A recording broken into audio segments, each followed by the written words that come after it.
this very IPOB, this very hardcore is not going to move. And I will tell you why we can't move. It is not enough. It is not enough that we are complaining that the economy of the Igbo land is collapsing because of sit at home. Hello? You may not know the impact of this sit at home issue. It is so painful to any business person. But for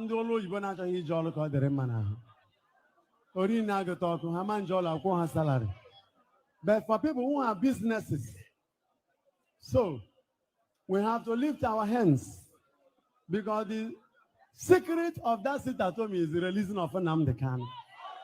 If Nnamdi is free today, sit at home will stop today. So lift your hand. We pray for prisoners, and one of us is in prison. And because of his importance, even the government could not stop sit at home. I say, go to work, go to work. Yet they are in their houses. And if they are about to move, they will use about 20 security vehicles around themselves. So we shall lift our hands to pray. For over 3 years now, this is the year Igbo people have farmed. Listen, for over 3 years now, this is the best year Igbo people had farmed. We are thanking our young men who helped to clear the farms from herdsmen disturbances.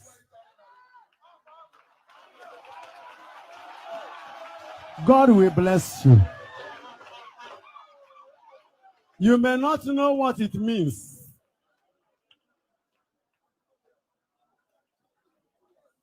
In Abogugu last time, one farmer was killed and the whole body butchered and was brought between Ozala and Abogugu. The body packed there. Now, our farms, by the grace of God, are freed from herdsmen destruction. One of our priests last year, all his farms just messed up. He was crying. This year, he started laughing. So I am thanking our young men. I am blessing the Igbo youths. It shall be well with you.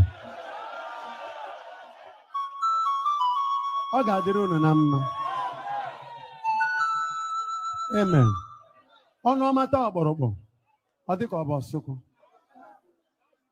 So I wenere Chukwu aka enu. Taa Good Friday mgbasi nwere onwe. Isa anyị na-ekpe ekpere maka nwere onwe nke nwanne anyị Nnamdi.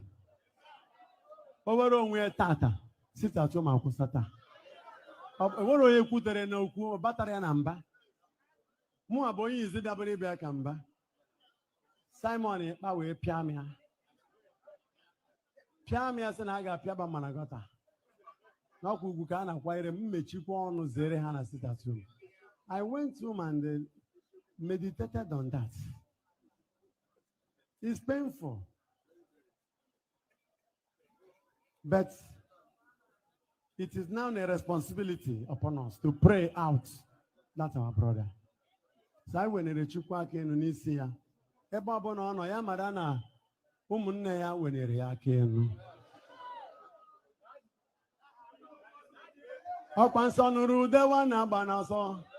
Onye nụrụ ude nwa na-agba n'ọsọ. Onye nụrụ ude nwa na-agba n'ọsọ. Ị nụrụ ude nwa na-agba n'ọsọ. Nụrụ ude nwa na-agba n'ọsọ. Onye nụrụ ude nwa na-agba n'ọsọ. Onye nụrụ ude nwa na-agba n'ọsọ. onye nụrụ dị asị m nụrụ dị nwa na-agba n'ọsọ onye nụrụ dị nwa na-agba n'ọsọ nụrụ dị nwa na-agba n'ọsọ ọ nụrụ dị nwa na-agba n'ọsọ. You must go and listen to Simon Ekpa, who is doing a very fantastic job. Very great job that Simon Ekpa is doing. Very, very, absolutely fantastic job that he's doing. You must listen to him and share his videos accordingly. Very, very important. He is bringing a new dimension to this very awareness that we are making, and you must listen to him. Very, very important.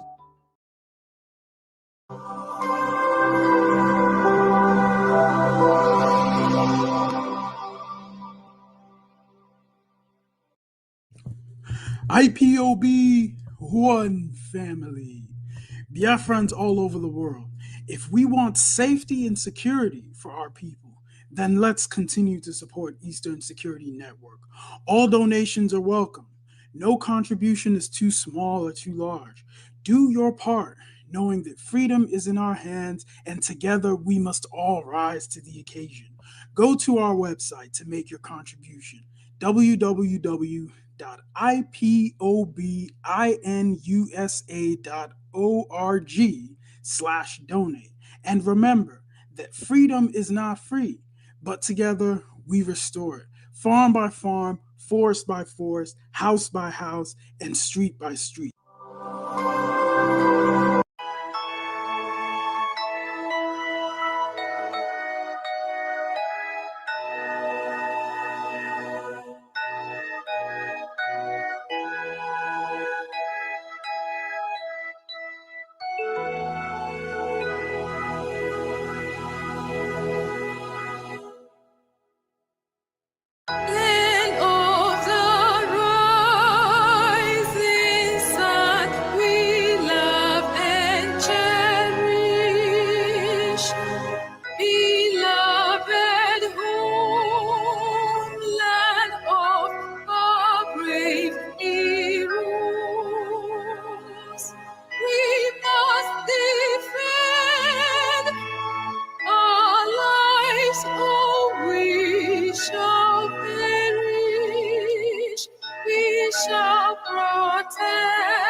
Look here. If you no take time, 2023 election, everybody go regret am. You dey pay me say just now, Lekki massacre don turn to news wey don pass. Everybody don't forget people wey dem kill. People wey bullet chop their hands, the ones wey lost leg and the people wey dey suffer pain still now as I dey talk to you. 20th of October 2020 na day wey we no suppose forget. Youth dey protest EndSARS. Na that one make security operatives tear gas. Some laugh bitter, no be joke. That particular day make many people use WeShare till today. What they make many mama and papa to so ground with your tears. As I talk to you, some families never feel recover from their loved ones when they return. Wicked leaders, wicked people, and the peaceful protesting, like you guys are shooting randomly, regardless of what the bullet hit or not.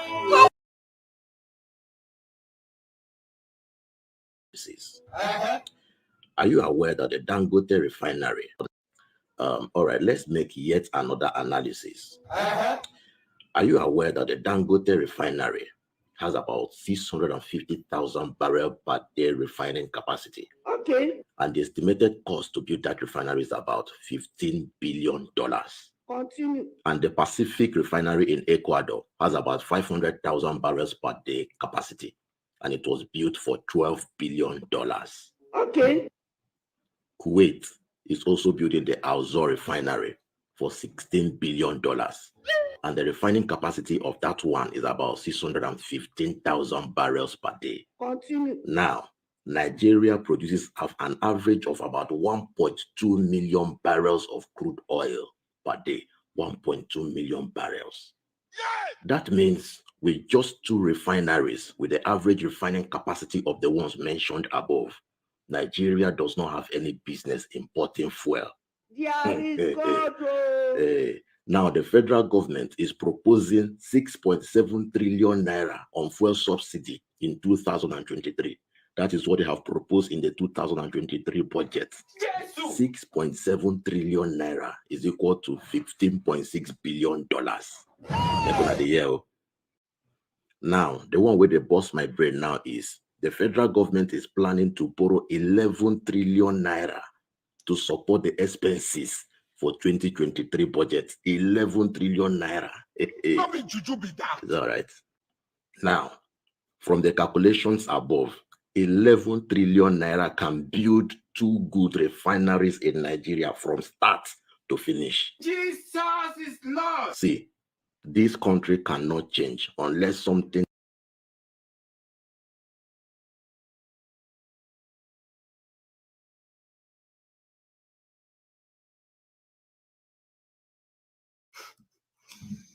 Good evening.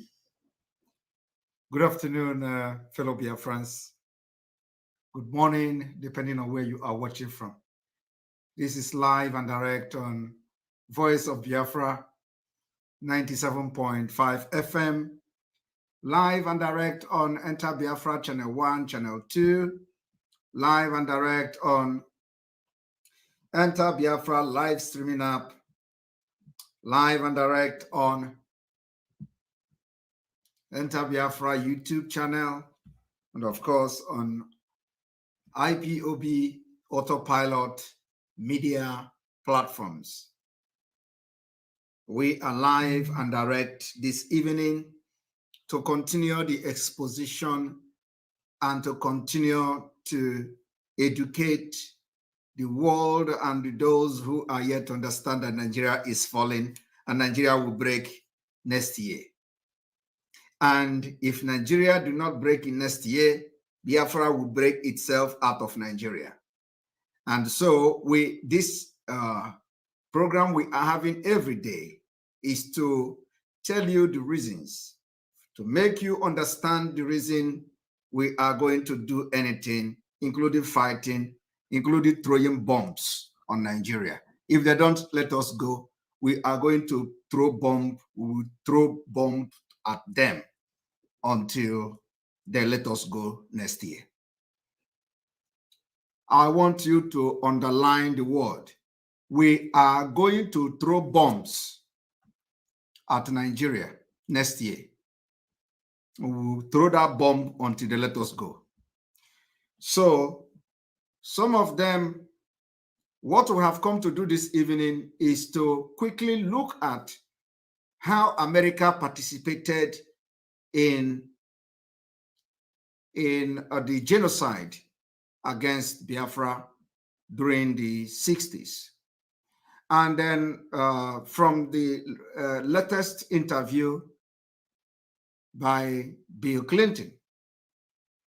And Bill Clinton admitted that America participated in a war, that 3 million children or 3 million people lost their life in Nigeria. So we are here now to give you the analysis of that particular Bill Clinton interview. And then after that Bill Clinton interview, a lot of people began to ask questions. I want you people to understand that what is happening today is not coincidence. If you think that the reason why most of these powerful men are now talking about Biafra is because it's a coincidence. No, it is not coincidence. The reason why everybody is talking and things are happening is because Biafra is coming next year, 2023. And like I said, if it requires throwing bombs at Nigeria before the coming of Biafra, we are going to throw bombs. Because those who are fighting this Biafra with me, we all understand the price of freedom. Those who are still telling you preaching Biafra or preaching Biafra freedom is inciting violence, they are all idiots. They are all cowards. They are all ignorant. They are all ignorant of what freedom is. They are all ignorant of their own predicament in Nigeria. So if throwing bombs at Nigeria is violent, then come and take me that I'm committing violence in Nigeria. If throwing bombs at Nigeria is inciting violence, go to hell and do whatever you can do. But what I have come here to tell you, and I will continue to tell you every day until Biafra is declared next year, is that we are going to use everything, including knife, against Nigeria until our freedom is achieved.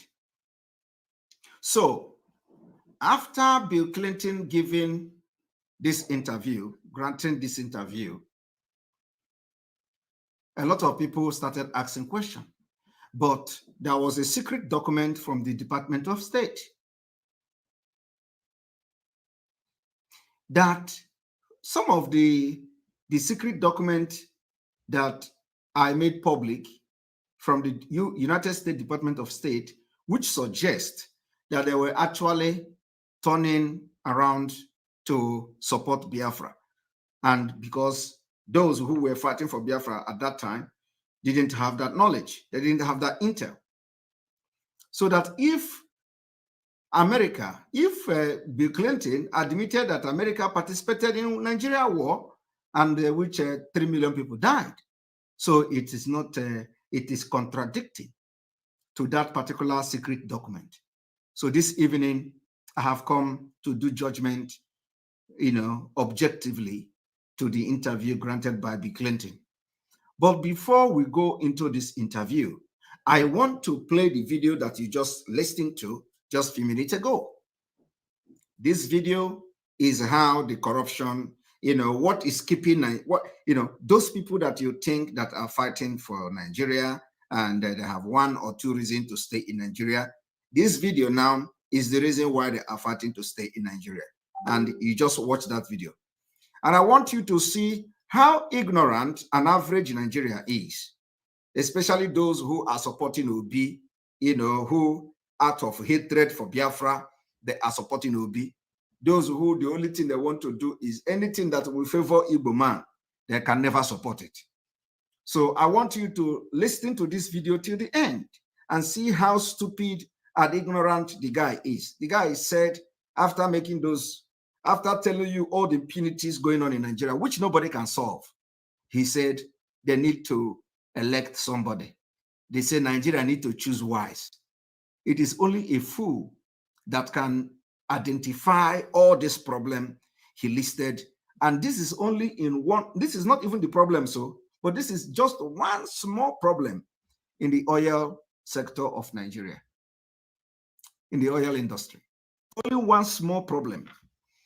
And so there is no way the person can identify all these problems that are running into billions of dollars. And somebody who is benefiting from that will now come to tell you, end Nigeria. And the person will agree and end Nigeria. In fact, Nigeria, to even talk of, to even talk of, to amend this oil subsidy or whatever that is happening within the oil sector to solve this problem alone.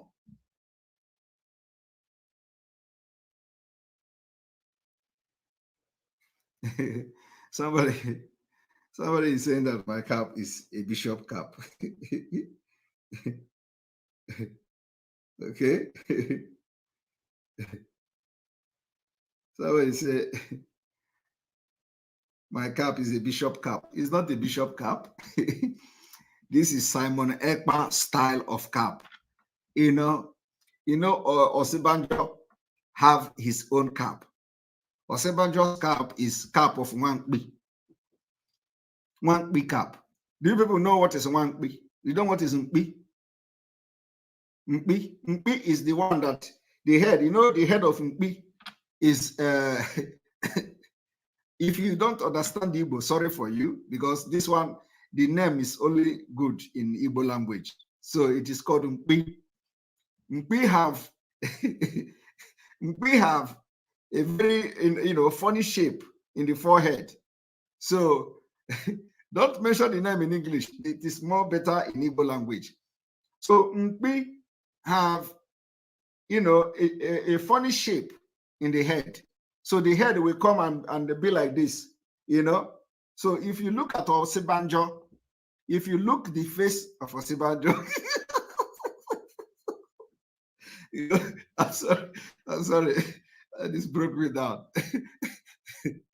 But on a more serious note, some of you may not have thought about this, but some of you may not have thought about this, but believe me, my mind goes far. My mind goes very far. I think what ordinary people don't think. Okay. Sorry. One thing about me is that I think about what ordinary people don't think. So, and that is what makes me different. So if for an ordinary person, believe me, ordinary person would never thought about what I'm saying now. When you see Osibanjo, and look at the shape of the cap of Osibanjo, it is like Mpi, the forehead like this. So so every time I see Osibanjo, the way the face look at the way the face look very dry and and the shape of the mouth, and everything, and that cap will now come and stay. The cap does the shape, and I must honestly, the person that is doing that cap is an artist. I am telling you, whoever that is sewing that cap, that is one of the best artists. So that I am telling you the fact, that person, whoever that is making that cap, if that person dies, that is the end of Osibanjo's fashion, because nobody will be able to do that. How can somebody, I think a lot of things. How can somebody, how did Osibanjo get the shape of such cap? So anyway, I just want to make this side comment to make you people relax a little bit, so that your brain can take what I'm about to do today. So I want everybody to listen to this video and see that some people, and some people don't have brain. Let us go there.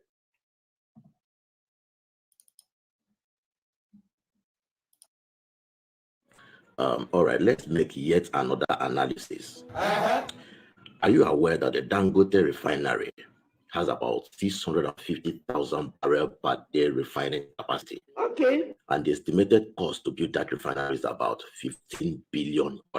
Continue. And the Pacific refinery in Ecuador has about 500,000 barrels per day capacity, and it was built for $12 billion. Okay. Kuwait is also building the Al-Zour refinery for $16 billion. And the refining capacity of that one is about 615,000 barrels per day. Continue. Now, Nigeria produces an average of about 1.2 million barrels of crude oil per day. 1.2 million barrels. That means with just 2 refineries, with the average refining capacity of the ones mentioned above, Nigeria does not have any business importing fuel. There is God. Now, the federal government is proposing 6.7 trillion naira on fuel subsidy in 2023. That is what they have proposed in the 2023 budget. 6.7 trillion naira is equal to $15.6 billion. Now, the one with the boss my brain now is the federal government is planning to borrow 11 trillion naira to support the expenses for 2023 budget. 11 trillion naira. It's all right. Now, from the calculations above, 11 trillion naira can build 2 good refineries in Nigeria from start to finish. Jesus is Lord. See, this country cannot change unless something drastically changes about our leadership. 2023, we need to vote wisely. Did you hear that? Did you hear that? My problem is that you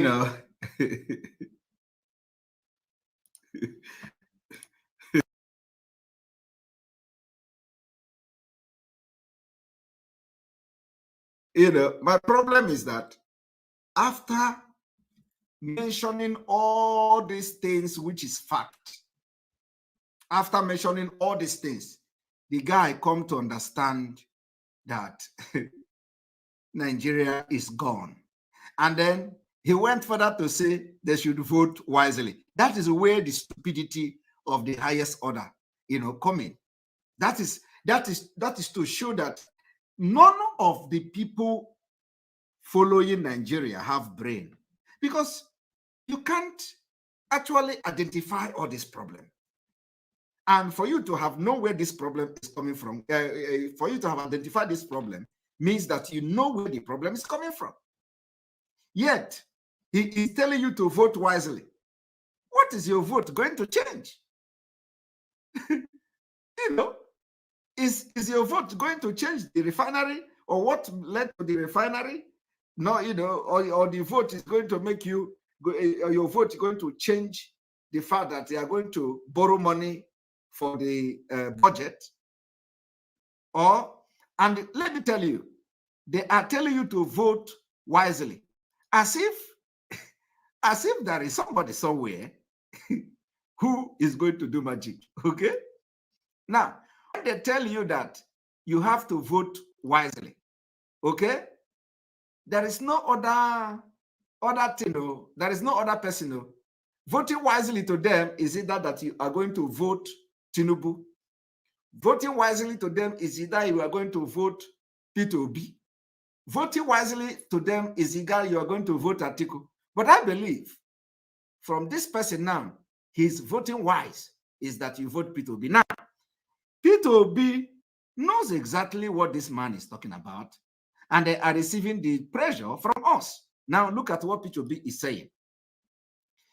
P2B said, any president coming in 2023 will face domestic external challenges in Nigeria. And this was P2B, who few days ago was boasting and telling you, give me your mandate, I will not complain. I will not do like other people who will come to tell you it was the same, it was other people that did it too. If you vote me as a president, I will not come to tell you that, no, I am serious. You think I'm joking? Now, let me show you the video. Peter Obi said, vote me and you are going to enjoy me, and I will not tell you that look at other people, and so therefore vote me and vote me and vote me. So I am going to now show you Peter Obi, where Peter Obi is telling you if you vote him, you are not going to hear him tell you to you know, where is the video? Where is the video? One moment. Where is the video? A moment. No. You know, our own is everything is evidence. We will come with evidence. We don't do. I will come with evidence of what I'm talking about. Where is it? Where is it? P2B say, vote me. I will make sure. Here we go. Here we go. Here we go. Here we go. All right.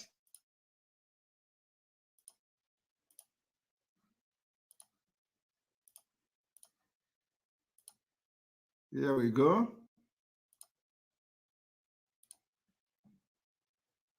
I want you to listen to this scammer.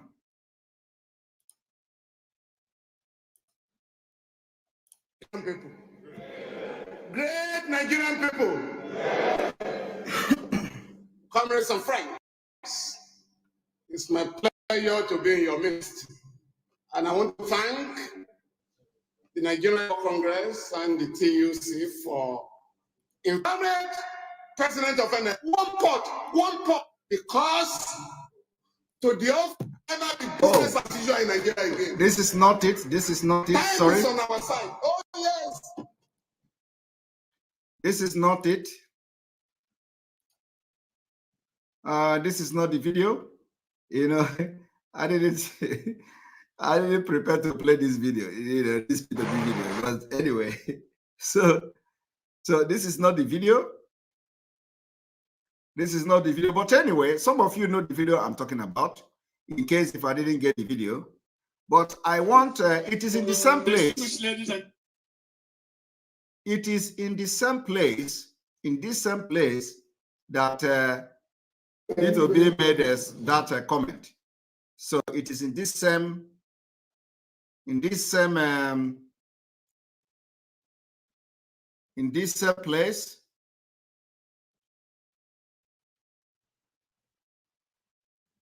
In this same place that Peter B made them.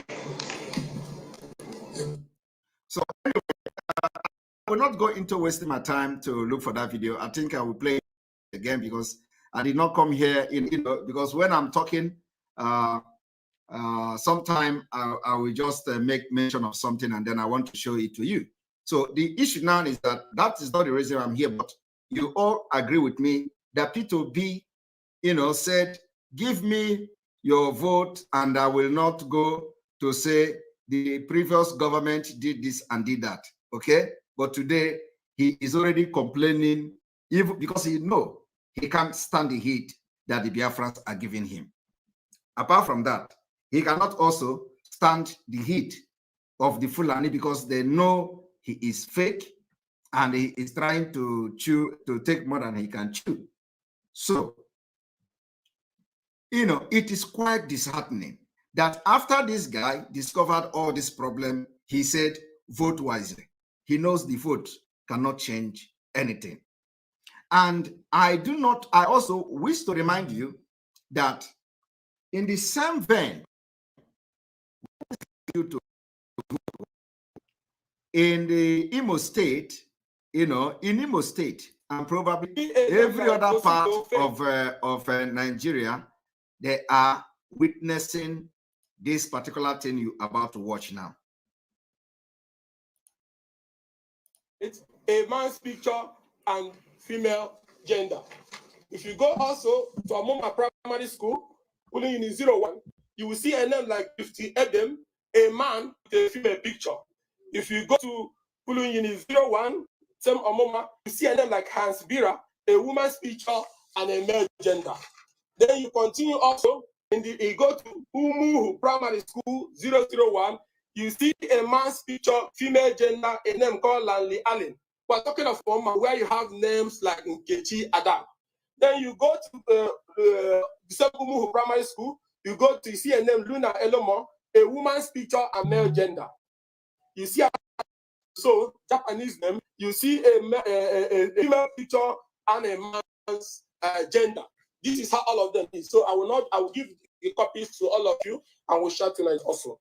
Now, when we went to the register, we discovered thousands of these foreigners in the register. We named such as Grifty Edem, Innsbruck, Lord Gary, Ford Scott, Ghana Stella, Hood Killer, Harin Drake, Bruty Silas, Lenny Allen, Luna Amo, Lower Rizafana, Makati Yusio, Muru Amba, Morono Lee, Maurice Dakwam, Navarro Dankwam, Tyson Kata. They are all in their thousands in Hopus of the Mass Village, Omoma Ward in Imo State. We are using Omoma and Imo as a test case of what has been done to over 18 states in the country.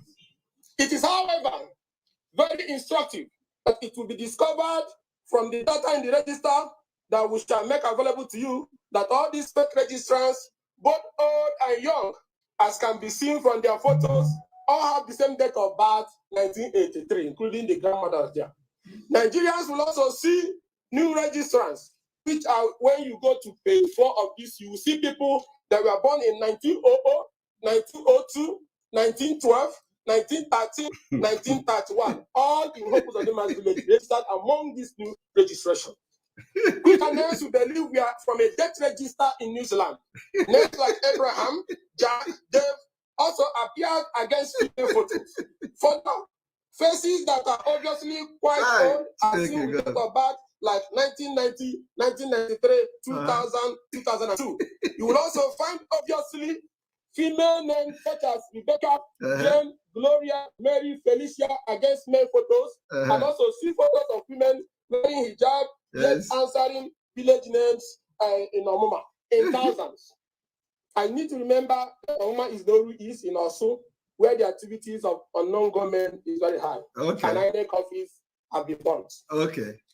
Male gender were assigned to female photos, and female gender assigned to male photos.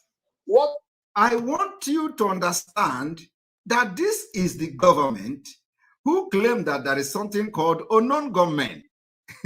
Okay? This is the government. This is a criminal, complete Nigeria is criminal government.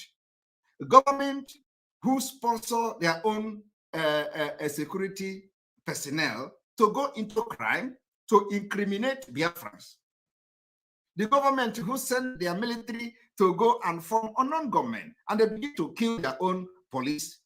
They bomb police station to say Biafrans are doing it. And when we are going to do it, we are going to tell the world that we are doing it. That is when we are going to enter the war, the liberation phase of Biafra. I'm telling you, the time we are going to fight Nigeria, if we bomb police station, we tell you that we have bombed police station. It is part of the Biafra war. But these people you see here, they are the one committing all the crimes. And like you see Soludo yesterday in our program, he says anybody you see in the forest is a criminal, and all the Igbos are criminals. That, you know, Soludo as a governor, he have not seen anybody from outside. Soludo said that all the crimes are being committed by Ndibo, that they have all the people that they have arrested. Why would you? He said all the people that have arrested are all Igbos. There is nothing that there is not. Of course, the people you arrested are your own vigilante group. So, what do you have Fulani in Anambra State vigilante group? No, you have the Igbos there. So the people you are arresting are the same group that you recruited. So, but when you begin to recruit Fulani into the Anambra vigilante group, then you are going to arrest them.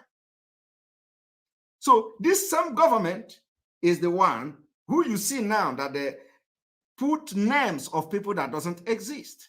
Register them. Is the government that is going to come and go to forest and say they are fighting criminals. Why the criminals who are committing the crimes and havoc are with them in government house, in Douglas, in Ikonso's house in Owerri? So you see, and all these things is happening, yet nobody is talking. Yet the governor is still parading himself. And this is the one that have been exposed to. This thing you see that they are doing in Imo State now is all over Nigeria. All over Nigeria. You think it is only Hope Uzodinma that is doing it? If you think that it is only Hope Uzodinma that is doing it, then you are not a joker. A shame for a party in power to be involved in this type of electoral treason. It is like that all over the states. In many polling units in Uguta, in Mbano, in Oru East, in Idato South, you will see similar things. You will see that it was passport photograph that were used to register majority of the names found in the register. It was like Obioya. Obioya is important for you to note here. There's new polling units in Obioya where they have the health centers and the Mumebe Manumo, all are contained here. The entire new polling unit, scanned passport photos was used for the registration, including burial pictures. You will see them. They even snapped it from the frame with no shape. It wasn't even a professional work. So in words like Obioya here in Idato South, in Isekenesi 1 and 2, all in Idato South, you will find the scanning of passport photos and pictures from brochures with which registration was done. And all of you remember that the device captures the picture of the person it is registered. So how come people had access to the password and were able to upload passport photos and burial pictures and created names for them to be registered? It is like that, statewide and nationwide, in almost the 22 APC control states. It is very obvious from the register that these were not captured human faces, but photos that were captured and uploaded to the register with fake names and fake biometrics. At this juncture, it is right to ask some questions to the APC, the presidency, and security agencies. Who generated these photos and these foreign names, whose real identities are exposed when you search them from the government? How did the APC and their agents and those behind this monumental fraud get access to the machine committed this thing? A name like Go Faith. All right. I have been supplied video I was looking for, the video of P2B. The video of P2B. So we are going to listen to the video. One moment.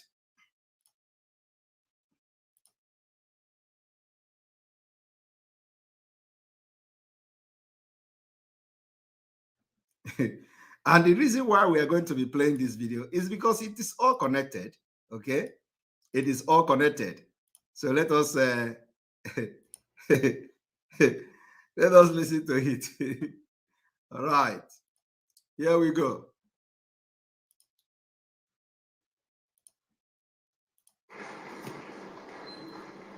Please be seated, please. The president of NLC, first, let me sincerely apologize that I came in here before this event started. It was not my fault. However, I take responsibility for it. Somebody said, I will call you to know when you're going to come.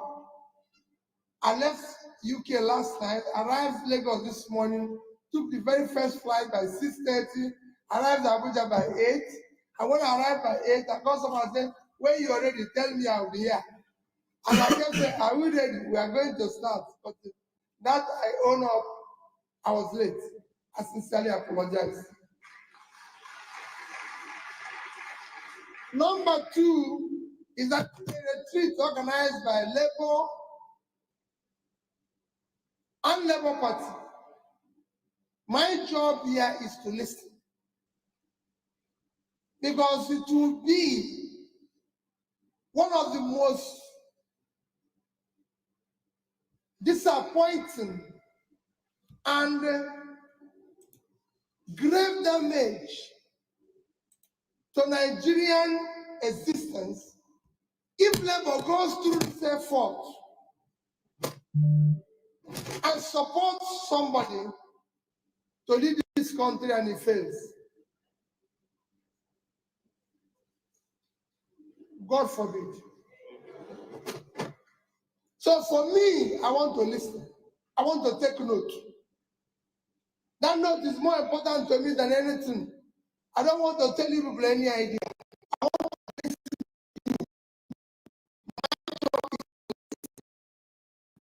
So that you don't go there and start giving them excuse, because what we are used to in this country is for people to go into office and start saying what they saw when they get in there. To see it when I get in, I want to hear it now. So I know what to do when I get in there. They are clapping. You people hear that?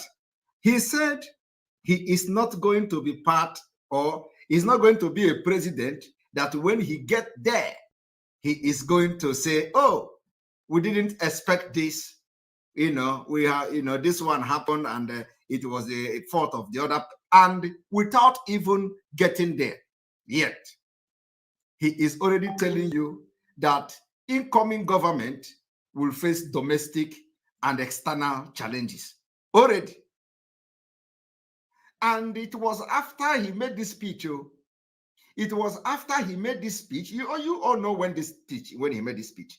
Now he is telling you that the incoming government will face. Of course, there will be no incoming government.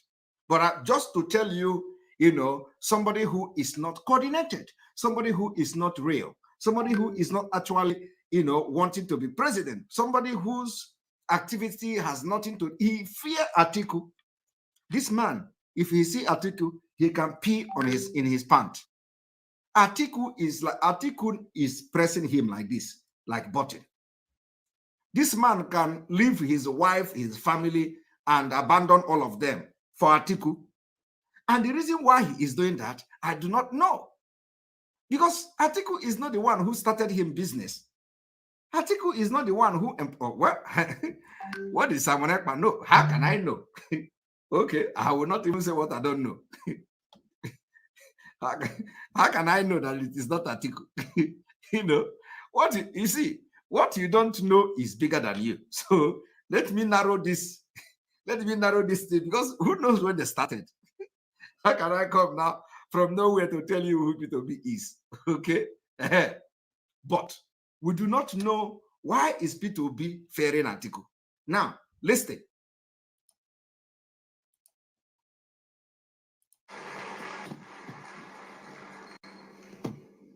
The job of the leader is to solve problem and show solution, not to give excuse.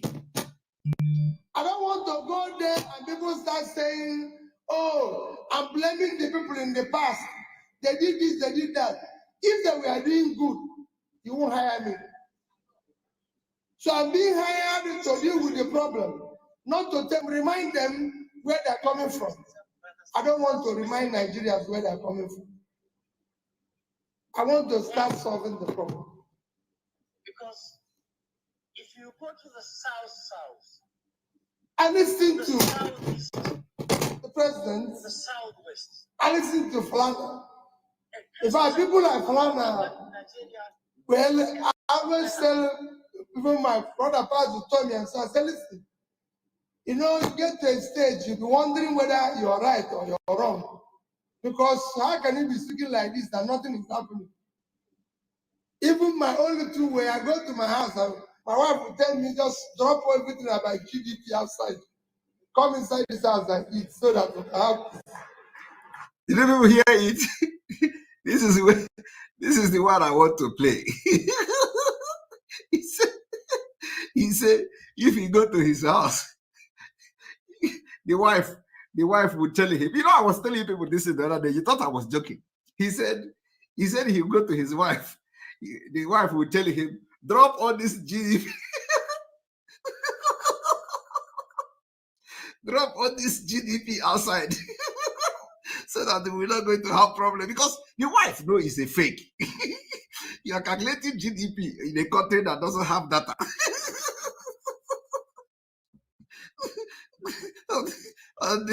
all these BD people is what all this BD comedian is what is using to deceive them.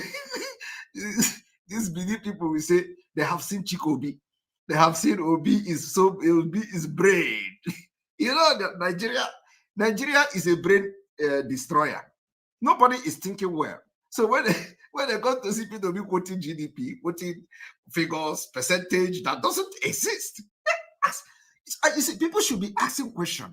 Ask Peter Obi, where is he getting all this percentage and from which data?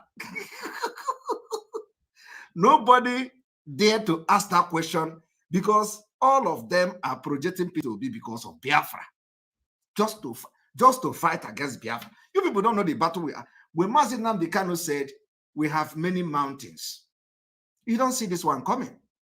This is the mountain Mazi Nnamdi Kanu was talking about. He said the wife, even his own wife, say, if you come, please drop that your GDP outside. Don't bring it inside this house. Because the wife can't stand it. With the wife, you know, there are some kind of, the thing even your husband can be doing. You can't stand it. No matter what, you can't. It will be becoming like a joke, but you can't stand it.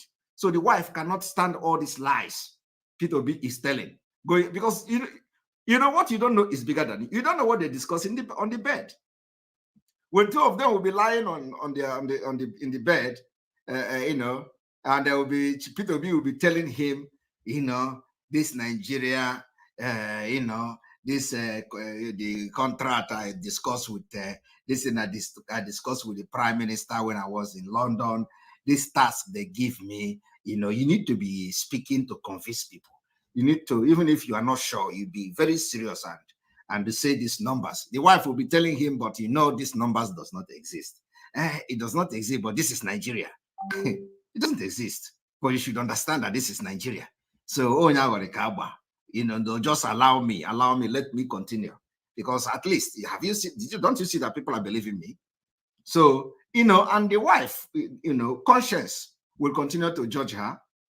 That is what I am telling you. This is what they discuss inside their bed when they are lying down, meditating on the things that have happened the whole month.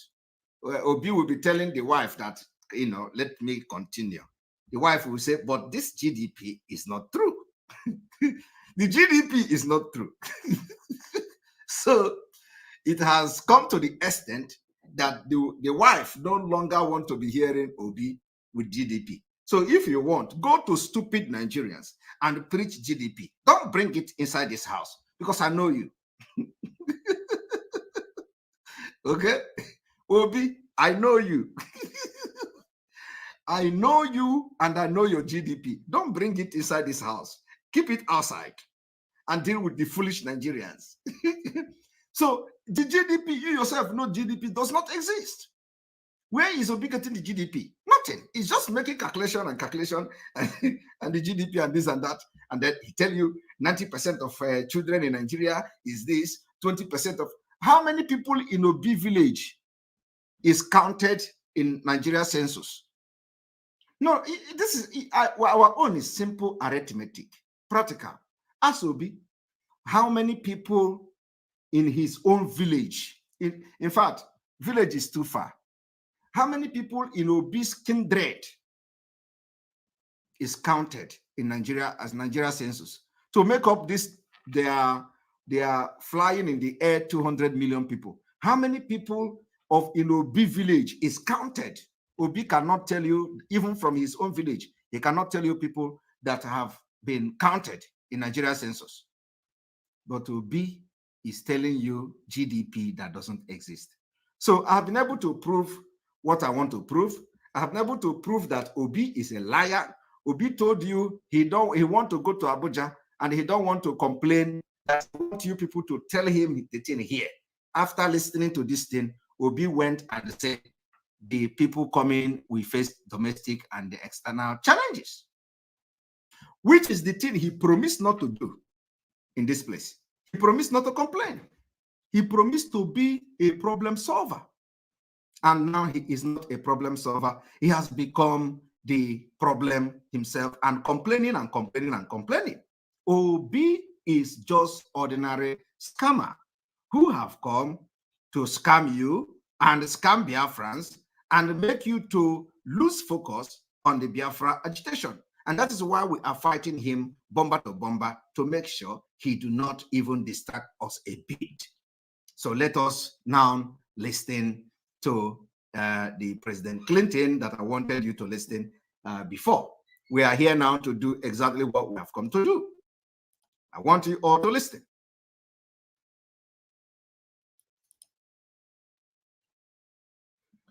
Remember, the topic of today is the American involvement in Biafra genocide. And now that particular American involvement in Biafra genocide starts now. And remember that we also inform you that the reason why we are mentioning Obi, because it has connection with the next year no election, and that is how Biafra is going to come. And we are also informing you that America can never ever again do what they did in 1967, between 1967 to 1970. So here we go. Let us go there. We have just passed the 200-day mark of Putin's war on Ukraine, and despite Kyiv's recent successes fighting back against the invader, there is no real end in sight. I wanted to hear President Clinton's take on the war and how events 30 years ago might have started it all in motion. Let me ask you about Russia, the war in Ukraine. You know, there are a lot of people who argue that it's all your fault, that the reason that Russia has invaded Ukraine is that the United States, by expanding NATO, provoked that. The largest or most significant expansion of NATO took place on your watch. What do you say to them? You're wrong. And here's why. So, in other words, according to this journalist, today, Bill Clinton policy, according to them, Bill Clinton policy is now bringing war in Ukraine. Although Bill Clinton have a different contrary view. But is it true that the reason why Russia is invading Ukraine is because of NATO? So if it is because of NATO, that is the reason why Russia is invading Ukraine. And the NATO something happened under Bill Clinton watch. Then it cannot be a lie. Was there an agreement under Bill Clinton watch with NATO and Russia, or NATO and other part of the world? If the answer is yes, then the policy of Bill Clinton is directly fueling the crisis and the war between Ukraine and Russia. This is a historic fact, but let us hear how he responded to that. So why I'm making this comment is because it is the same thing that is going to happen in Nigeria next year. The involvement of America and the other part of the world to kill Biafrans and subjugate them into submission to Nigeria will make another thing to happen in Nigeria next year. So now it is Ukraine. Next year it is going to be Nigeria. Go and mark it. And we, Biafra, will start it. And we are not hiding.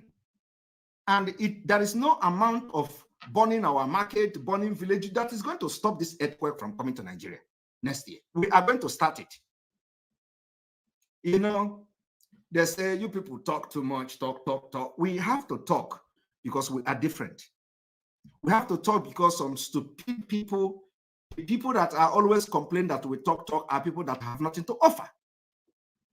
If you have something to offer, we should not be talking. You should bring the fund that will make this Biafra to come. Bring the money, because money is what we need. And the only reason we are talking is because we need the money to fund this liberation of Biafra next year.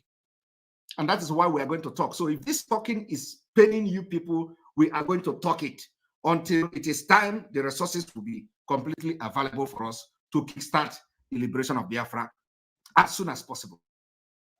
So when you hear all these people say, oh, no. There is this and there is that. Oh, they talk too much. Talk, no action, no action. They say, look at Fulani. Fulani is doing, they don't talk. Yes, Fulani is a government and they are sponsoring them. How many of your people are in government that will bring their money or even somehow maneuver the Nigeria government money to use to sponsor the freedom of their own people? You can't do it. Fulani is doing it. So they don't need to come online and start shouting for, come and donate, come and donate. First of all, nobody is going to envy another person because they are donating. Some of you are because you are criminal minded. So whenever somebody talk about donation, you think the person is already, stealing from the people. Like some of you are, that is exactly what you have done for years. Fulani don't come online and start agitating. Come now, come and give him money. They have money. You hear Dr. Malafia say they carry their money in aircraft during the pandemic. Dr. Malafia said they have money. Mazen Nnamdi Kanu said they have over 20 billion and they can buy anybody. But you claim you have the money. All you people do is gallivanting like this. All this, what do they call? Ubi Kubana them, these are the just people of yesterday. E-money them, these are just people of yesterday. People have done that. As a go of Ihala, everybody knows him. When he reigned his own, John Nebolisa, Kuzu, all these people have reigned. Today go to their houses. There is nothing to show for it. If you go to Ezego of Ihala, you are going to shed tears. Today, all of them, all these boys, they are gallivanting.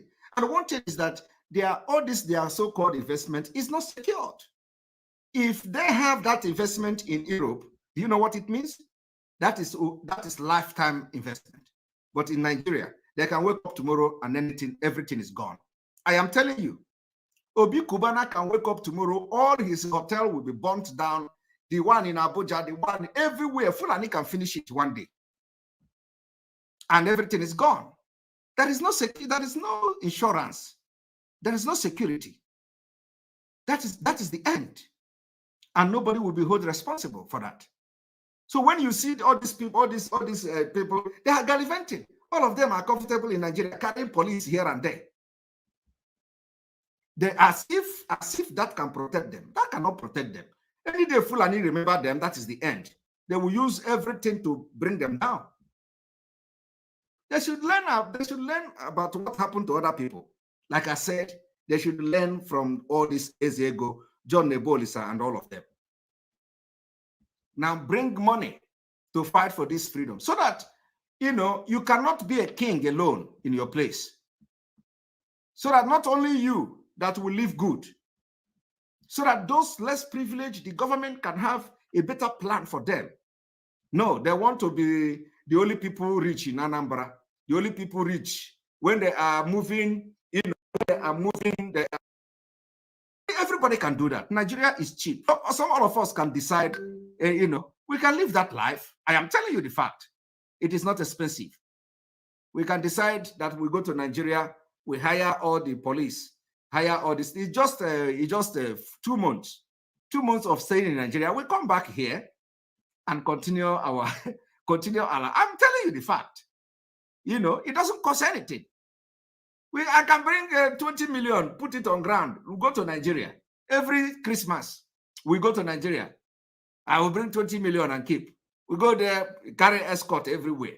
After 2 months, I will come back. What life is that? That is the life these people are living. You see them, they say they are doing show. Yes, they are doing show. They make money in Nigeria with all these, their fake things. But come and use that money to support for betterment of your society so that even your investment can be secured. They say no. They want to be the only one everybody worship in their communities. And when you touch, they say, do you know how many people they are helping? Which people they are helping? Helping who? They say they are helping. Are you supposed to help people? Is it your responsibility to help people? It is not your responsibility to help people. Government should design policy to help its citizens, not you. So if you decide to help people at the end of the day, when you have a better society and a good government, it is your choice. But it is not individual. Obi Kubana will come and post this one. I help this guy. He was giving money to that one. You are helping somebody. You pick one person. You help the person. It's a good thing. But what about the people he was giving money to? They say, oh, that guy is a good guy. They saw him. They pick him up. He was giving water free of charge to the prisoners. What about the prisoners he was giving water to? What about the prisoners he was buying something to? Have you asked how they ended up in prison? Have you asked what crime they commit to make them go to prison? Some of them are innocent. Some of them are even better, have good heart, better than the one who was giving them something. These are the problem and the loopholes that when we watch it, sometimes it breaks our heart. And somebody will use it to make money. You use it to do advertisement. Obi Kubana pick up somebody, oh, the person is giving something and he saw them and the video is circulating. Oh, you are selling. So what about the people that he was giving something who are in prison? All these things are rubbish. When you go and approach them, they will, some of them will not, is it Biafra? I beg you, go and sit down, which Biafra? But let me tell you, all these people will regret it in due time. It is not, I am telling you the fact. All of them will regret the approach they took, the position they took, the choice they made in this struggle for Biafra. The time is coming. Because at the end of the day, they will come to us and have to regret the choice they have made. What I'm telling you is going to happen. Because by the time they begin to see water, and they begin to hear and they see the green light of Biafra, they are going to make a turn back. And it is not going to be easy for them. We will make things difficult. I am telling you. Because how can we come? We are fighting for Biafra, fighting for the betterment of everybody. Some of us have our jobs and everything. We just leave it and put time, because they have business. Some of us have our own business as well. So we know how to, work with our time. And then go to them and say, bring money for Biafra. They will tell you which Biafra. They never believe Biafra is coming. But let me tell you, next year will be a historic year. And these people who think that Nigeria have favored them and they can, they can be anything they want to be, gallivant in their villages, go on convoy, and deceive people and make everybody to worship them, they are going to regret the choice they have made against Biafra. Now, I want us to listen to this, because that is what we have here to do.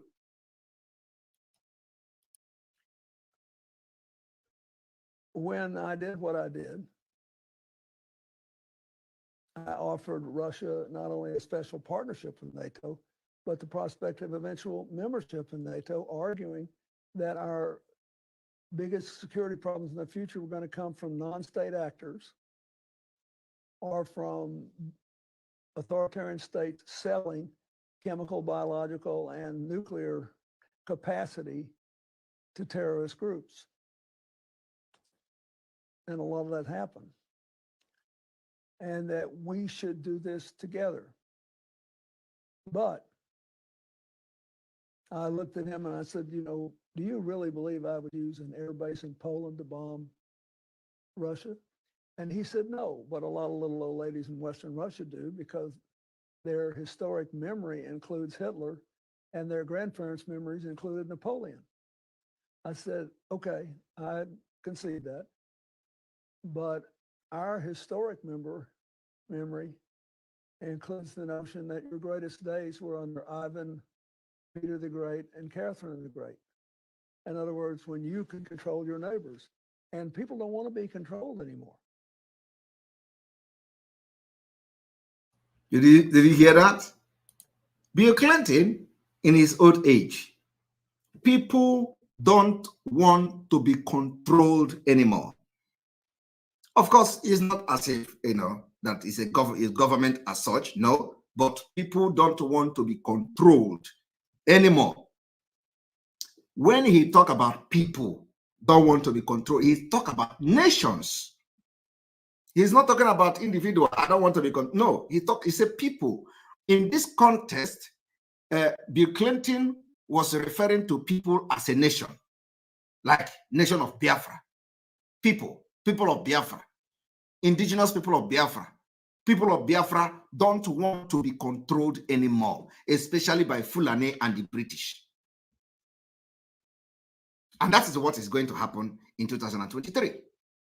So America cannot do that mistake for the second time. Because today, everything is happening for everybody to see.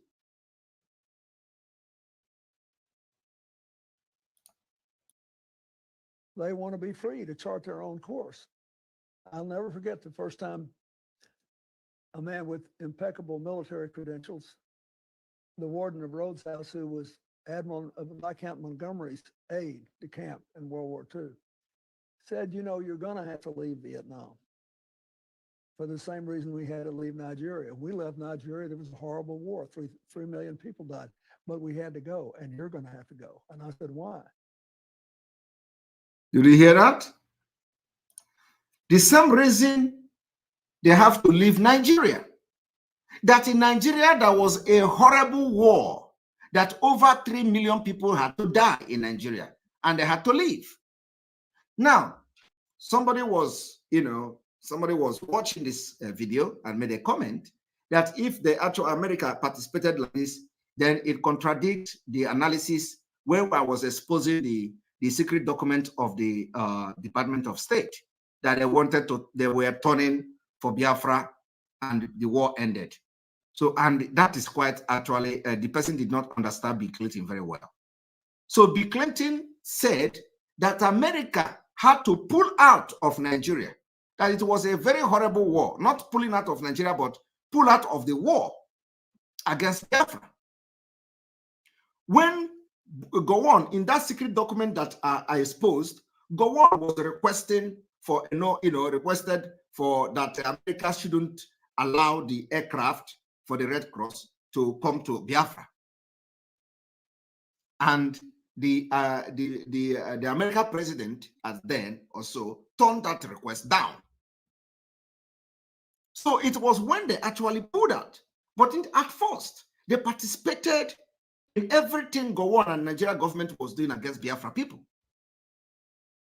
But then when Gowon made a request that they shouldn't allow that flight to bring any aid to Biafra land, the American government turned that particular thing down.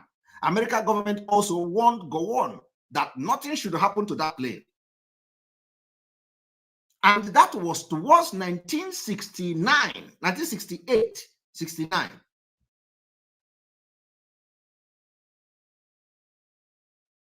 So, and Gowon, being in caucus of what was going, being the mastermind of what was going on, Gowon noticed that for America to reject this request means that something is fishy and it is dangerous. That was what led Gowon to put pressure for the other man to surrender in the absence of Ojukwu, Effiong. It was that because Philip Effiong did not know what was going on. Ojukwu did not know what was going on. So when Gowon noticed that something fishy was going on, and America, and a lot of body language of America, that was what Gowon did. Gowon began to press button to make the Philip Effiong to come and promise all heaven and earth. And Philip Effiong, with the dying of children and everything that was really getting worse, didn't have no choice, but because he did not know what was going on in America. And that was why, after this exposition that we made, our leader, Mazi Nnamdi Kanu, said that if they had hold that war and go into guerrilla warfare, but now we are in Biafra, but now we have our country. But let me tell you, It is only God. God knows why Biafra didn't come at that time. I am telling you. God knows why Biafra is going to come. Because had they been there, went to the bush and start guerrilla war, America would have stepped in with the dying of the children, and America already was turning back to support Biafra. That is how things work. And the people who also were supposed to be for Biafra, they sabotage it. That was why some of them, they call it Ifejuna and all that. The one that went to London, and instead of him to fight for Biafra, he began to fight for his personal pocket. There are other people in America, all of them sabotaged. It will never happen again. So when you hear Bill Clinton saying they pulled out of Nigeria, they had to pull out of Vietnam, they have to pull out of Nigeria, it's because they actually, and yes, they had to pull out of Nigeria, and it was that time America was turning its back against Biafra, against Nigeria. So Gowon was, Gowon played the first one because he had the intel. Gowon was communicating with America, and Gowon has privileged information. Not that America told him that they are going to support Biafra. No, but the actions, the policies that America was beginning to adopt that time made Gowon to sense that something is fishy. Of course, because he has Britain advising him, and so everybody. So the Britain was very putting pressure on Gowon and making sure that the Biafra people succumbed, which they finally succeeded, and they did. But this time around, we have learned our lesson from what our forefathers did, from what our grandfathers did. We have learned our lesson, and we will deal with Nigeria this time around very ruthlessly. We are going to revenge everything Nigeria did to us in this coming year. Anybody that say you are going to support Nigeria against Biafra in the liberation phase, you will collect water. You will collect it. And let nobody say we are bad. Let nobody say we are doing something, because believe me, let nobody talk. You people don't know what we are doing for your future. You don't know what we are doing for your existence. See all these things that some people are saying, hey, Nigeria this, Nigeria this. You are actually feeding the python that will turn around to swallow you. Nigeria lifespan is just like this. If we fail to break Nigeria next year and get Biafra, believe me, you are going to see, you know what that pastor said? He said, you are going to enter 10 times, 7 times worse than what you have now. Your condition in Nigeria. It's going to be worse times 7. And we can never allow that to happen. So let us listen to Bill Clinton narrating how they dealt their involvement in Biafra war. He said, because they don't want you. People want to chart their own course. They have to feel secure in their own identities. Then they have to have the courage to work with others. And this is not easy psychologically. Did you hear that? People don't want to be controlled. They want to secure their own identity so that by then they will have courage to work with others. That is what exactly what we are fighting for. Bill Clinton, during the time, if it was when he was a president, he would see things differently. But today he's saying something very reasonable, that people don't want to be controlled again. They want to safeguard themselves. They want to guide themselves. They want to make laws and policies according to their own, I would say maybe self-determination, and they want to govern themselves, protect themselves and all that, so that they will have the courage to work with others. Today, is that working in Nigeria? The answer is no. Are we secured in Nigeria? The answer is no. Do we have the same value system in Nigeria? The answer is no. So, and by the time Biafra come, we now understand ourselves and begin to govern ourselves, make policies, develop according to our own space. We can now stretch our hand to work with anybody who wants to work with us. Do you understand me? Now let us listen to him. And they're dueling historical, and their people died, but we had to go, and you're going to have to go. And I said, why? He said, because they don't want you. You know, people want to chart their own course. They have to feel secure in their own identities. People want to champion their own cause. They want to secure their own identities. That is what we are doing. We want to champion our own cause as Biafrans. We want to secure our own identities. Today, Fulani is coming to Islamize Nigeria, to take our identity away from us. And we say, no, we have to secure our identity. We have to champion our own cause.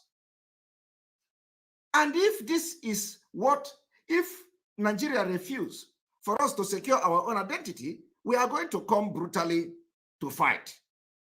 If Nigeria refuses Biafrans to champion their own cause, we are going to come brutally to fight. And if we have bomb by 2023, we are going to throw the bomb. If that is going to be what the world will see and listen to us, so that we have the opportunity, just like every other person, to secure our identity, so that Fulani will not come and take our identity away like they did in other parts of the world, they did in Turkey and all that. We don't want them to take our identity away. We want to champion our own cause. How is this a crime that will make them to kidnap Mazi Nnamdi Kanu from Kenya? How is it a crime that made them to put Mazi Nnamdi Kanu in a DSS dungeon? How is trying to secure our own identity so that Fulani will not take it away from us become a crime? Ben, thank you very much for your super chat. We appreciate you. That is why we are going to do everything.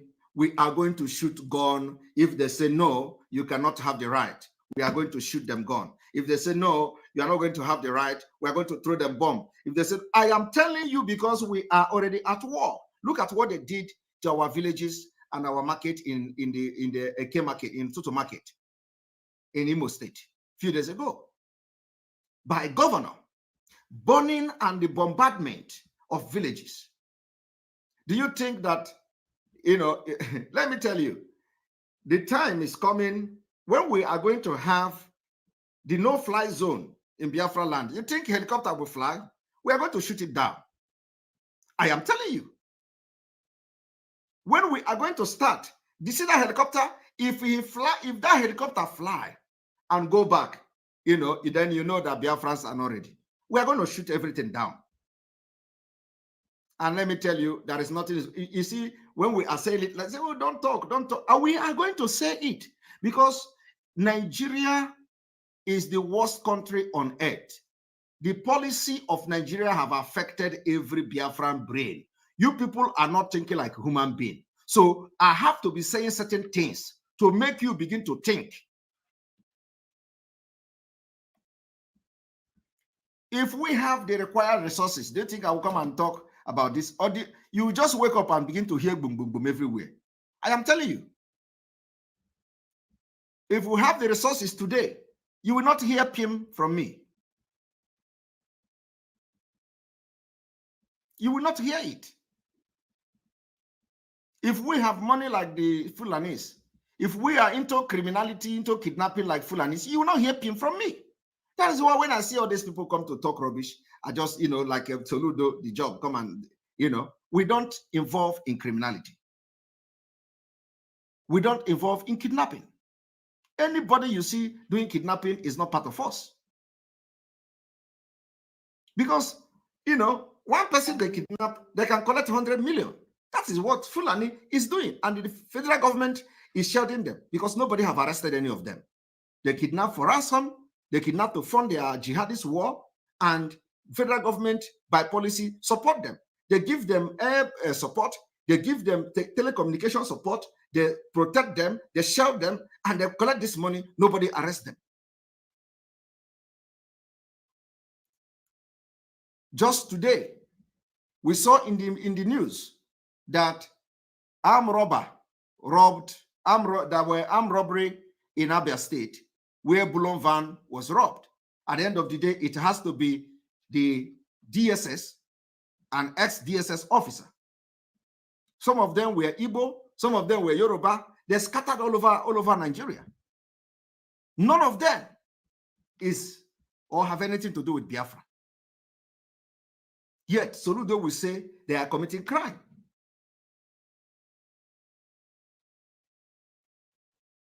So how can you make this add up? If we are into kidnapping, it is against Biafra. And if we are into kidnapping, you will not hear pin from us because we are going to use the money to fight Biafra. But we're not going to do that because crime is crime. And we condemn every criminality in Biafra. If we catch you committing kidnapping, if we catch you kidnapping. And the worst part of it is that we have challenged them. Allow us to deal with these kidnappers. Both the one that is from Igbo, both the one that is from Fulani. Give us 3 weeks. We will chase them away. But they cannot. Yet, they continue to call us criminals. Give us 3 weeks. 3 weeks. And don't come to attack us when we come out to deal with them. But they will not. So these people knows that Biafra agitators don't care about all those nonsense they are saying. They say that the kidnapping is lucrative business in Nigeria. That is to Fulanis and to those who do it. And of course we agree because we have seen where people are paying 100 million. We don't even have, we don't have such money in Biafra struggle. If we have it, we will not be making noise. We will not be making noise. We want to fight Biafra genuinely without any criminality in it. And that is what we are going to do until Biafra comes next year. Because we're already almost at the end of the tunnel. And we're going to see the light. Now let us watch. Then they have to have the courage to work with others. And this is not easy psychologically.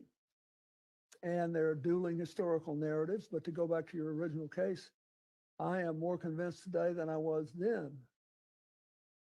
that we did the right thing. When President Putin made no secret of the fact that he thought the dissolution of the Soviet Union was a great tragedy in world history. He made no secret of the fact that he thought President Khrushchev that we did the right thing. When President Putin made no secret of the fact that he thought the dissolution of the Soviet Union was a great tragedy in world history. He made no secret of the fact that he thought President Khrushchev or Premier Khrushchev had done a terrible, terrible job in giving Crimea to Ukraine. And that he only did it as a gift, assuming Ukraine would be always part of the Soviet Union. So, and I remember talking to him about this. I said, I got a deal with Russia to respect the territorial integrity of Ukraine. And I got the British to go along and NATO to go along, and we all signed the deal. He said, yes, you did. But he said, you also never got it confirmed in the parliament because, they did, they had all these nationalists there. He said, you never got it confirmed in the parliament. And therefore I'm not bound by it. And I don't agree with it. I mean, I don't see how we could be surprised by all this. Are you people hearing that? Thank you very much, Ben, for your super chat. We appreciate it.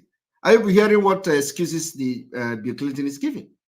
That he had an agreement with Russia over Ukraine. In that agreement, Britain was part of it. The same Britain was part of it. NATO was part of it. And then it happens that Bill Clinton did not have it confirmed by the parliament. Do you understand that? So, according to Clinton, because he did not confirm this agreement in the parliament of the United States, what Clinton is not asking himself, what about other countries? What about Europe? What about EU? What about Britain? Have they had this particular agreement confirmed in their own parliament?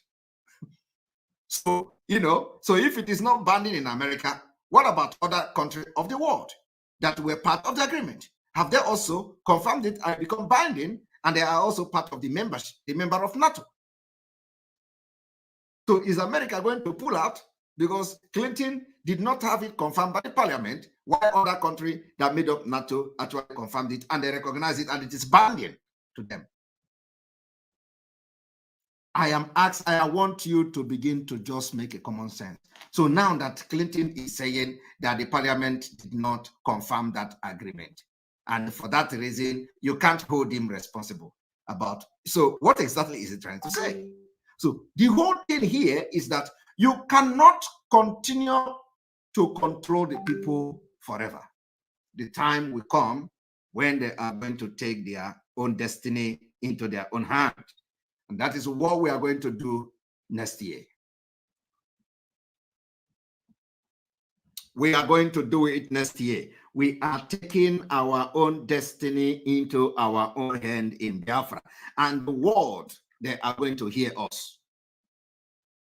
The world will hear the rise of Biafra for the second time. The Kepu Kepu is everywhere. People are talking. People that matters are talking about Biafra today. And we are going to make the world to hear about Biafra for the very second time. It will be like an earthquake. Believe me, it will be like an earthquake. But I think the fact that the Ukrainians are willing to stand up.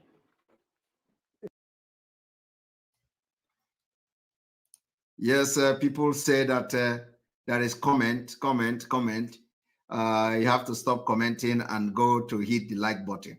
We are going to go on commercial. And when we come back on commercial, we want to see at least 2,000 likes.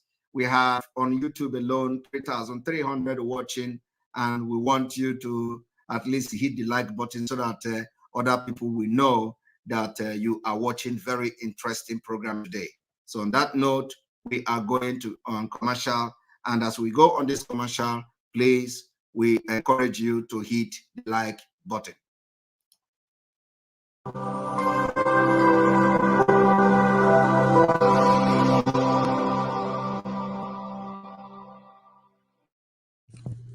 IPOB, one family. Biafrans all over the world. If we want safety and security for our people, then let's continue to support Eastern Security Network. All donations are welcome. No contribution is too small or too large. Do your part, knowing that freedom is in our hands, and together we must all rise to the occasion.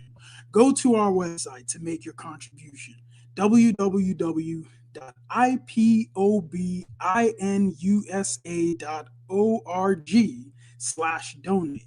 And remember that freedom is not free, but together we restore it, farm by farm, forest by forest, house by house, and street by street.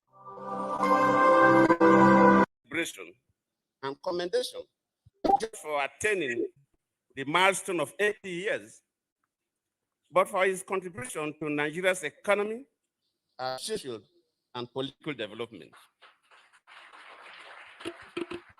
He's a man of many parts, courage, and determination. He's a man of many victory songs.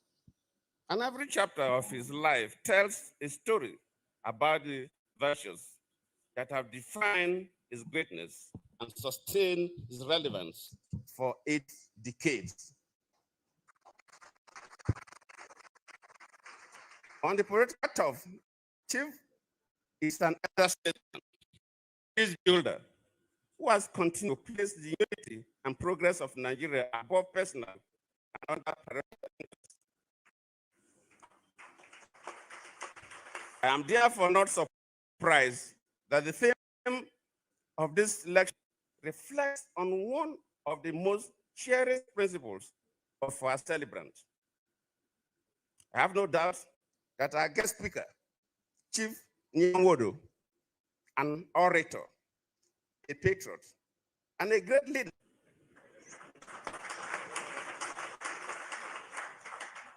they epitomize resilience amid adversity and fortitude in times of despair.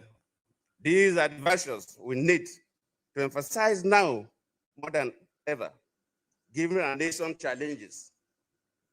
Looking at our political evolution from amalgamation to the independent struggles, the First Republic, military adventurism, and now we're talking about the Fourth Republic, the quest for Nigeria's unity has been a dominant topic in our political history and political discourse. To achieve this, all stakeholders must work in unity of purpose to achieve this dream. In fact, when I received the invitation to be here, share this occasion, and I looked at the topic, Igbo quest for Nigeria's unity, these are things that agitate my mind. I started thinking about how we've been having this conversation about the unity of Nigeria. And I reflect back at some of the prominent statements made by some of our founding leaders.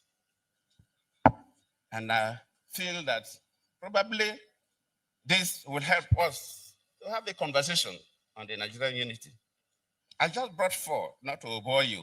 First, and I quote, not my statement, Nigeria is not a nation. It's a mere geographical expression. There are no Nigerians in the same sense as there are English, Welsh, or French. The word Nigerian is merely a distinctive appellation to distinguish those who live within the boundaries of Nigeria from those who do not. This is accredited to Chief Obafemi Awolowo, the former Prime Minister of the Western region. The second one, and I quote, it is true that we politicians always delight in talking loosely about the unity of Nigeria. 60 years ago, there was no country called Nigeria. What is now Nigeria consisted of several large and small communities, all of which were different in their outlooks and beliefs. The advent of the British and that of Western education has not materially altered the situation. And the many and varied communities have not knit themselves into a composite unit. This is accredited to Sir Amadu Bello, former Premier of Northern Region. The third, and I quote, since 1914, the British government has been trying to make Nigeria into one country, but the Nigerian people themselves are historically different in their backgrounds, in their religious beliefs and customs, and do not show themselves any sign of willingness to unite. The Nigerian unity is only a British intention for the country. This is was said by Sir Abubakar Tafawa Balewa, the former Prime Minister. The fourth and the last, let me not bore you. And I quote, each of our three regions is vastly different in many respects, but each has this in common, that despite variety of languages and customs or differences in climate, all form part of one country which has existed as a political and social entity for 50 years. Need to go and need to like continue to see at least 2,000 likes as we come back again with this want you to hit like and let us continue. Identities, then they have to have the courage to work with others. And this is not easy psychologically, and there are dueling historical narratives. But to go back to your original case, I am more convinced today than I was then that we did the right thing. When President Putin made no secret of the fact that he thought the dissolution of the Soviet Union was a great tragedy in world history. He made no secret of the fact that he thought President Khrushchev or Premier Khrushchev had done a terrible, terrible job in giving Crimea to Ukraine, and that he only did it as a gift, assuming Ukraine would be always part of the Soviet Union. So, and I remember talking to him about this. I said, I got a deal with Russia to respect the territorial integrity of Ukraine. And I got the British to go along and NATO to go along, and we all signed the deal. He said, yes, you did. But he said, you also never got it confirmed in the parliament because, and they did, they had all these nationalists there. He said, you never got it confirmed in the parliament, and therefore I'm not bound by it, and I don't agree with it. I mean, I don't see how we could be surprised by all this. But I think the fact that the Ukrainians are willing to stand up is encouraging. And who's providing a lot of those weapons and training? NATO. And what does Finland want to do? Join NATO. So I'm sorry, I just disagree. I think we did the right thing at the right time. And if we hadn't have done it, this crisis might have occurred even sooner. But you can't tell people, you're supposed to tell the Poles they should live for the rest of eternity with the insecurity. Did you hear what he said? He said, according to him, they did the right thing at the right time. And even though they wouldn't have done it, this crisis would have occurred earlier or later. So which means, the same thing with the death. It does not matter that you participated in 53 million Biafra today. Today, you are out.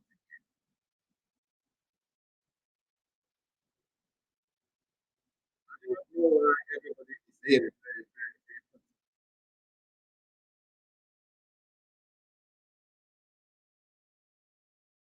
very. All right. So he said, that even though they didn't do it, this whole thing would have actually happened at the end of the day. Now let us listen to him.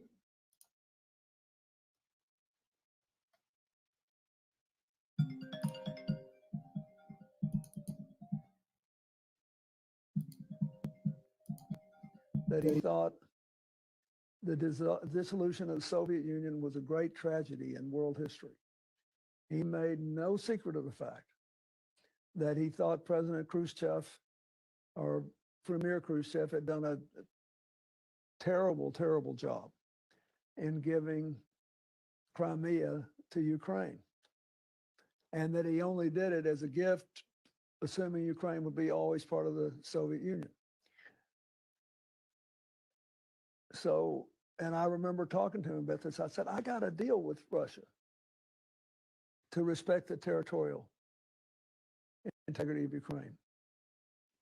And I got the British to go along and NATO to go along, and we all signed the deal. He said, yes, you did. But he said, you also never got it confirmed in the parliament because, and they did, they had all these nationalists there. He said, you never got it confirmed in the parliament, and therefore I'm not bound by it, and I don't agree with it. I mean, I don't see how we could be surprised by all this. But I think the fact that the Ukrainians are willing to stand up is encouraging. And who's providing a lot of those weapons and training? NATO. And what does Finland want to do? Join NATO. So I'm sorry, I just disagree. I think we did the right thing at the right time.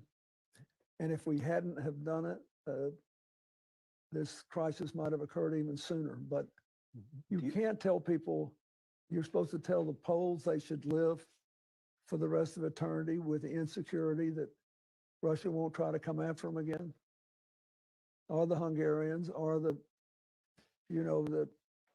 all the others, the Baltic states. Really, after what they did they ever want to be in the Soviet Union? And the Czech Republic, of course, was the most democratic of all and the best managed from the fall of the Cold War for the next 10 years. The fall of the Berlin Wall for the next 10 years. All right. I am off for a very important meeting, and they've just called my attention now. And so we're going to end this broadcast here, and we'll continue tomorrow. Very, very important. May God bless you. May God bless Biafra. May God bless Eastern Security Network. May God bless Mazinam Dikano. May God bless Ondo Igboho. May God bless all of you watching. May God bless Omuada and their husband. May God bless our media team. May God bless all of you watching, and may God bless me as well. From here, from me is good evening. Thank you very much, and see you tomorrow. Good night.